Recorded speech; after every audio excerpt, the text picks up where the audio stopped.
Vous nous disiez ce qu'on découvre dans ce rapport. Eh bien d'abord que 25 millions de personnes en France souffrent du bruit. Près d'un tiers d'entre elles habitent en Île-de-France. Alors les nuisances sonores, elles vont du bruit du métro au cri des voisins du dessus en passant par le vrombissement des motos. Et toute la journée, eh bien, cela pèse beaucoup sur la santé. Ces nuisances peuvent provoquer du stress, du diabète ou bien augmenter les risques d'obésité ou de maladies cardiovasculaires. Et tout cela a un coût. D'après l'ADEME et le Conseil national du bruit, 156 milliards d'euros. Cela comprend d'abord la prise en charge médicale des personnes qui souffrent du bruit, mais aussi la perte de valeur des appartements ou des maisons qui se trouvent en bord de route ou à côté des chemins de fer.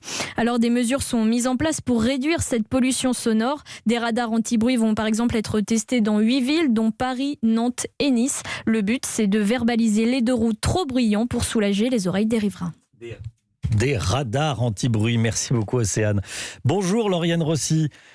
Bonjour. Vous êtes députée La République En Marche, présidente du Conseil national du bruit. C'est un phénomène qui évolue dans quel sens ? Il y a de plus en plus de Français touchés ou pas ?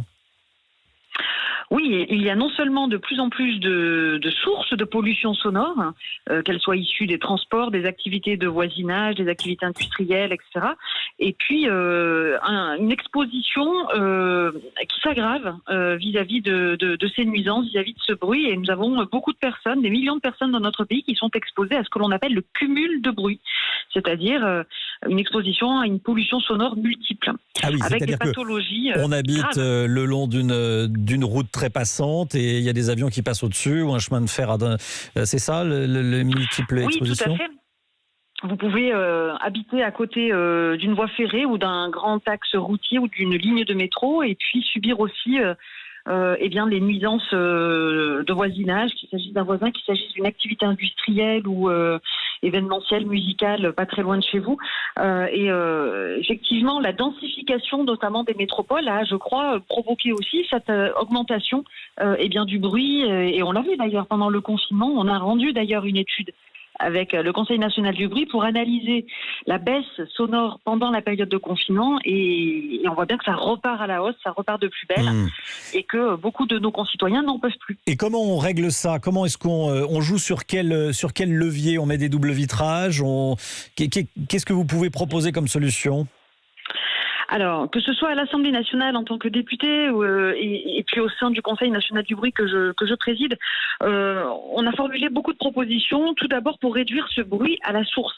De la manière la plus efficace et économique qui soit, et ça éviterait de poser des murs anti-bruit qui coûtent parfois très très cher, qui ne sont pas esthétiques. Donc on travaille sur des revêtements routiers, sur la limitation de la vitesse, sur le changement des motorisations, sur la lutte contre le bruit des deux roues avec les radars sonores et je l'espère bientôt le contrôle technique des deux roues. Ça c'est pour les transports. Pour les logements, effectivement, vous avez raison, il faut je crois avancer sur la rénovation phonique des logements. On a beaucoup aidé la rénovation thermique, la rénovation énergétique. Maintenant, il faut qu'on s'attaque aussi à l'acoustique. Voilà quelques propositions. Voilà quelques propositions. Ouais, j'imagine qu'il y en a énormément. Il y en a énormément et vous allez continuer à travailler. Mais on voulait évoquer ce problème dans Europe Midi. Merci beaucoup, Madame la députée, présidente du Conseil national du bruit.